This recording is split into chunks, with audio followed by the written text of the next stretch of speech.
Bertie the bus was excited. A trip to the seaside, just what the fitter ordered. Algy, one of the buses who lived with Bertie at the bus depot, needed his engine refurbished. As a reward for his hard work, the manager told Bertie he could fill in for Algy until a proper stand-in was found. Bertie was very excited, as this meant working by the Little Western. "It'll be nice to see the Westerners," he said, "and the sandy beaches." Algy rolled his eyes. Bertie had been babbling excitedly all evening, much to the annoyance of the other buses. "Do be sure to tell us all about it," muttered Algy sarcastically. Bertie just grinned before he finally fell asleep. Next morning, he awoke bright and cheery as he set happily off for the coast. The sea shone in the summer sunshine as Bertie trundled happily along. It was a very welcome change of scenery. "This route is wasted on silly old Algy," chuckled Bertie to himself. "It's such a lovely part of the island." At the station, he met Duck, who was glad to see him. "Nice to see you around these parts," smiled Duck. "How are you finding things?" "It's lovely being here," cheered Bertie. "You're lucky to have such a pretty line." Duck beamed with pride as Bertie set off happily. But he had not gone far when they reached trouble. The road was under repair, which meant Bertie had to use a side road. A side road which was packed with traffic. "Oh bother," grumbled Bertie, and the day was going so nicely too. With that, Bertie settled into a slunk as he waited for the traffic to move. But as he stood waiting, he suddenly noticed something. There, standing in a field adjacent to the railway line, stood what appeared to be a double-decker bus. It was in a dreadful state. Its wheels were missing, its windows were all but gone, and it was coated in dirt and grime. "My, it's even full of hens," gasped Bertie, who was very puzzled.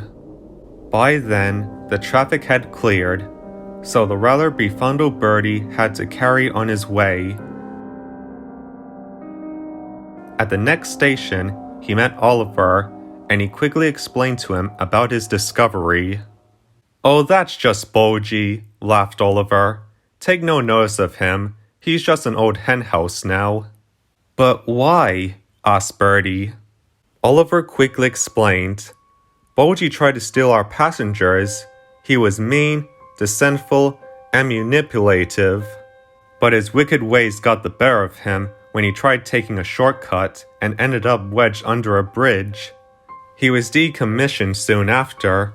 Serves him right too if you ask me," he finished with spirit. The little bus was aghast. He was well aware there were buses who were rude and spiteful towards the railway, but to see a fellow bus be given such a dreadful fate, regardless of who they were, made poor Bertie shudder. He remained uneasy for the rest of the morning. He didn't want to see Bulgy again, but that afternoon his luck ran short. The traffic on the side road had yet again built up, leaving Bertie once more stuck beside Bulgy's field. Bertie didn't want to look at Bulgy again, but he found he couldn't look away for long. What he saw shocked him. The double-decker bus was looking straight at him. Bertie was so shocked he found he couldn't speak. It was Bulgy who broke the silence. "Mine, how you go?"